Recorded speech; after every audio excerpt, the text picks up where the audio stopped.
Today, the topic is the NAACP in 2008 challenges and opportunities. And earlier we spoke with Reverend Dr. Kimbrough, dealing with the National Association for the Advancement of Colored People and how he became involved in the National Association.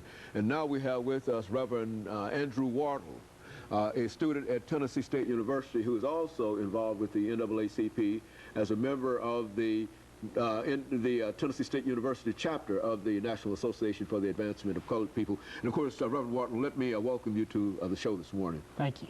And of course, let me tell you not only how delighted we are to have you, but it's seldom that we have a young man or young woman dealing with some of the critical issues that we're dealing with, but we recognize that it is the young people today who will have to deal with the issues that Dr. Kimbrough pointed out as being on the forefront in terms of the NAACP. Let's look at your background and education and some of the things that eventually brought you to the National Association for the Advancement of Colored People chapter at Tennessee State University.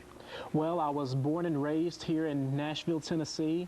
I graduated from a Christian private school, Davidson Academy, and I had gone there my whole life. I had went there my whole life, 14-year senior.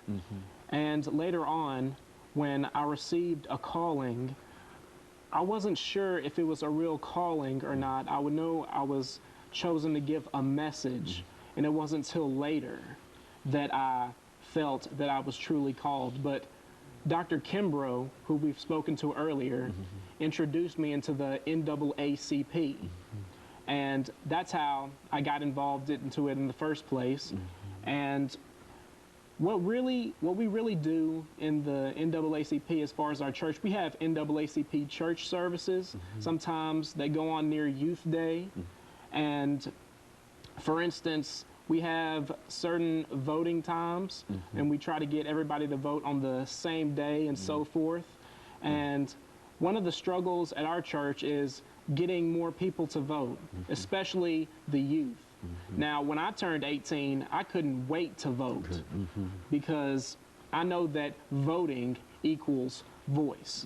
And, you know, Dr. Kimbrough and Pastor Bowman, our pastor, Reverend Raymond Bowman, he asked if anyone was not registered to vote. And I was embarrassed at first because I raised my hand and I was the only person in the church with my hand raised. But later on, I figured I didn't care because it needs to happen sometime or another, and I want to vote as many times as possible. And of course, being 18 and just starting to vote is the only time that you could really vote. I mean, you might not have been registered, but the very fact that you could become involved in the process.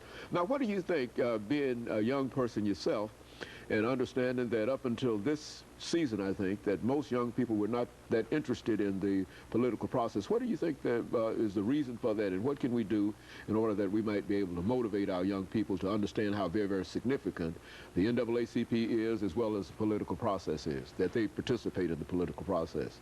I believe that the reason they are not inspired to participate in the political process is because they don't particularly believe in the change that voting could bring. I mean, to a young person, you might say, what can one vote do?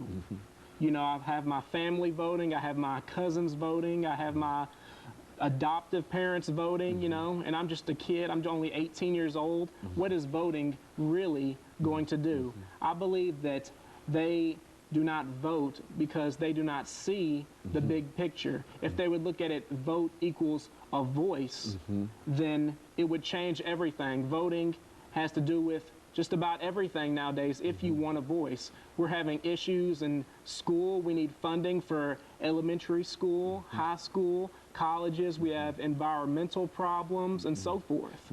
And so we've got all the issues are still there, and you believe that if more young people became involved in the whole process, that it might not change that much, but certainly it would have to be a change because of the number that could be involved. Is that it? I do. Vote equals change. I was talking to one of my workers the other day, and I asked them if who they were going to vote for in this upcoming presidential election, and they said, I don't vote. I'm not going to vote at all. And I said, why not vote? And they said, because I don't want to be blamed for about which candidate that I picked for, and if they win, you know, I don't want to have the blame on me because I voted for that person. Does that seem to be a logical kind of reason not to vote to you, though, Reverend, even though, you know, it might be young people? Does that make sense? When I was a lot younger, I thought that might be a logical reason, but I definitely do not now, because this was a grown woman that I had talked to, and I just don't believe it's any excuse. But once again, she may not know what voting does, and I figured, you know what? She deserves to vote just like anybody else. She pays her taxes, doesn't she? Where she deserves to vote. And whether win or lose, the vote is still very, very important. Yes. You know, one of the things that we find in terms of dealing with institutions of higher education is that there's a reluctance on the part of young people like yourself to become involved. Now, what can we do in order to strengthen their participation in this political process, this upcoming political season? I believe that we need to emphasize the importance of it everywhere we go, not just in church, not just in marches, but in elementary schools, where from kindergartners on up. We have to sponsor these things everywhere, whatever it takes to get their attention in the right way. Very good. Excuse me. Now, I think we'll have our second commercial break here very, very soon, Reverend. And what I would like to do during this final segment is to deal with an individual who has some information dealing with environmental issues, because I think that the NAACP has now gone on record as being, as understanding how very, very important these environmental issues are.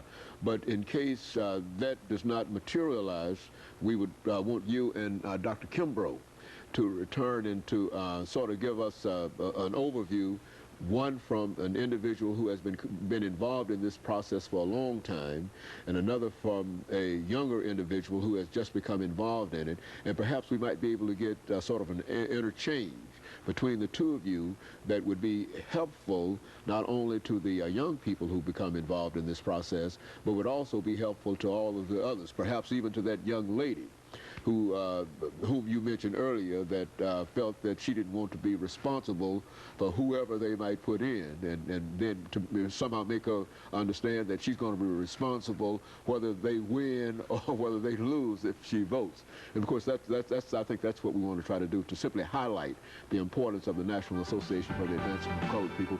Of course, we'll be back with our audience following this very, very short commercial break.